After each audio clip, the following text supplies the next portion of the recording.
वो अपनी मरी हुई अर्थव्यवस्थाओं को साथ लेकर डूब जाएं, मुझे इससे कोई फर्क नहीं पड़ता।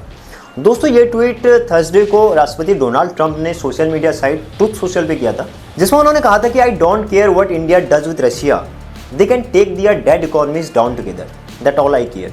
अब इस ट्वीट में राष्ट्रपति ट्रंप का लहजा बहुत ही सख्त और कड़वा लग रहा है और ऐसा लग रहा है कि ट्रंप को भारत की किसी बात से बड़ी गहरी नाराजगी है, क्योंकि कभी उसी राष्ट्रपति ट्रंप ने प्रधानमंत्री मोदी और भारत के बारे में बहुत अच्छी अच्छी बातें भी कही थी, जिसमें राष्ट्रपति ट्रंप ने कहा था कि Modi is great friend of mine, he is tough negotiator, he keeps national interest supreme like me, और ties have never been stronger and better. यानी कि अमेरिका और भारत के रिश्ते आज तक के सबसे बेहतरीन दौर से गुजर रहे हैं। ये सारी चीज़ें जब राष्ट्रपति ट्रंप कभी भारत के हवाले से कह चुके हैं, भारत के प्रधानमंत्री के हवाले से कह चुके हैं, तो फिर आखिर ट्रंप के सुर आखिर इतने कैसे बदल गए और ट्रंप खिसियाई क्यों फिर रहे हैं।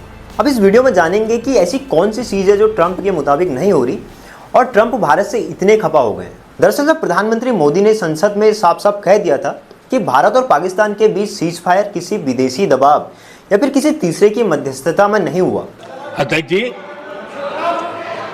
दुनिया के किसी भी नेता ने भारत के ऑपरेशन रोकने के लिए नहीं कहा। तो ये बात डोनाल्ड ट्रंप हजम नहीं कर पाए, क्योंकि ट्रंप लगभग 20 से 25 बार इस बात का दावा कर चुके थे कि भारत और पाकिस्तान के बीच सीज फायर ट्रंप ने करवाया।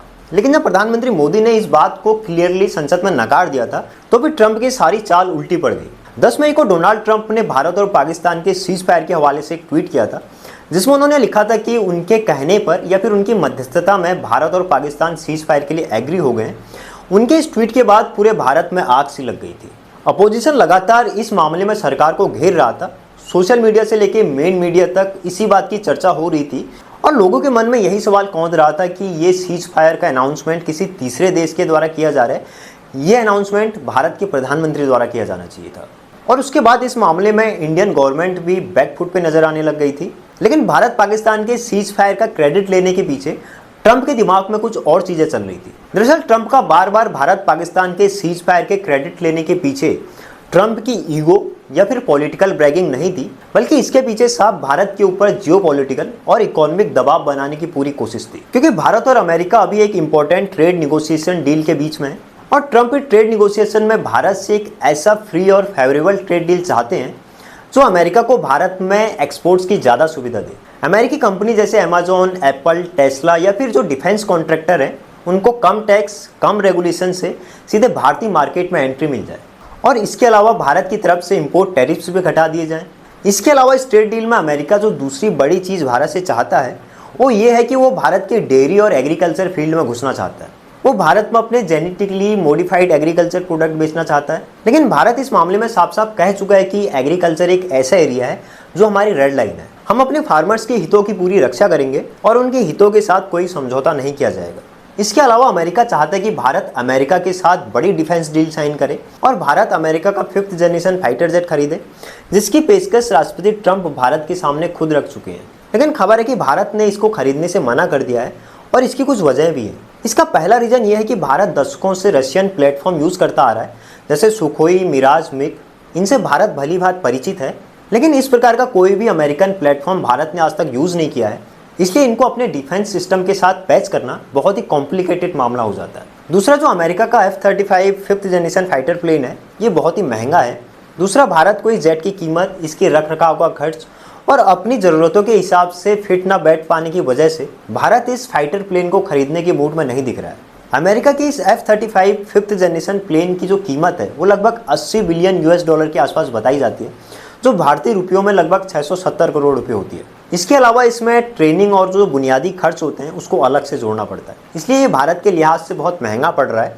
इसलिए खबर है कि भारत इस प्लेन को खरीदने में दिलचस्पी नहीं रख रहा। इसके अलावा America source code, transfer of technology, इन सारी चीज़ों के लिए भी एग्री नहीं है। लेकिन वही रशिया अपना 5th generation fighter plane Su-57 Bharat को ऑफर कर रहा है with complete transfer of technology.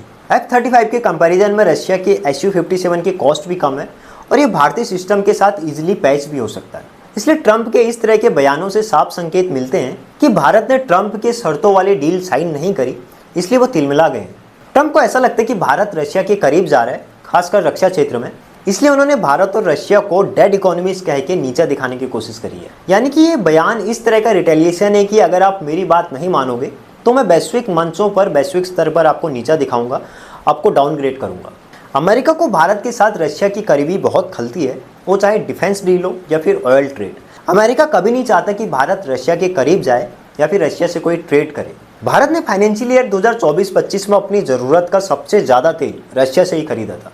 Bharat ने रशिया से लगभग 51 बिलियन यूएस डॉलर का तेल खरीदा था, लेकिन वही अमेरिका से भारत ने सिर्फ 5 बिलियन यूएस डॉलर का तेल खरीदा था। और ये चीज़ ट्रंप को बहुत अखरती है। अमेरिका क्लियरली चाहता है कि भारत अमेरिका के साथ बड़ी डिफेंस डील करे, इसलिए अमेरिका बार बार भारत को ये धमकी देता रहा है कि भारत रशियन तेल नहीं खरीदे, नहीं तो भारत पर टैरिफ्स लगा दिए जाएंगे, सैंक्शन लगा दिए जाएंगे और भारत की इकॉनमी को नुकसान पहुंचाया जाएगा।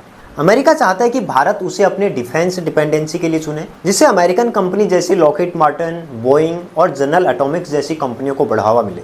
और यही कारण है कि ट्रंप द्वारा लगातार भारत को धमकियां दी जा रही है और कहा जा रहा है कि अगर भारत रशिया से ऑयल खरीदता है या फिर कोई डिफेंस डील करता है तो भारत के ऊपर एडिशनल टैरिफ और पेनल्टी लगा दी जाएगी। बेसिकली पूरी दुनिया पे टैरिफ लगाकर ट्रंप ये साबित करना चाहता है कि उसने दोबारा अमेरिका को बिग बॉस बना के रखा है और वो ट्रंप के मेक अमेरिका ग्रेट अगेन के सपने को लेके जी रहा है। लेकिन वही जब भारत अपनी शर्तों पे और अपने नेशनल इंटरेस्ट को पहले रखते हुए अपनी फॉरेन पॉलिसी चला रहा है तो ये बात ट्रंप को पसंद नहीं आ रही। इसलिए कभी ट्रंप 26% टैरिफ भारत पे लगा देते हैं, कभी 25% टैरिफ लगा देते हैं, यानी कि कोई कैलकुलेशन नहीं होता।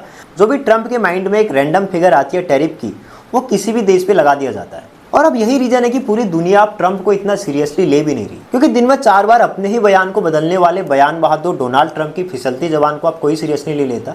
लेकिन इन सब मामलों के अलावा एक चीज और है जो राष्ट्रपति डोनाल्ड ट्रंप को चाहिए, वो हर कीमत पे चाहिए और उसके लिए डोनाल्ड ट्रंप बहुत ही डेस्परेट है, और वो है नोबेल पीस प्राइज। अभी कुछ दिन पहले ही व्हाइट हाउस से एक वीडियो रिलीज हुआ है जिसमें राष्ट्रपति डोनाल्ड ट्रंप की स्पोक पर्सन कह रही है कि राष्ट्रपति ट्रंप सिर्फ अपने 6 महीने के कार्यकाल में 6 देशों के बीच सीज फायर करा चुके हैं। इससे Trump Nobel peace prize deserve करते हैं और उनको ये मिलना ही चाहिए।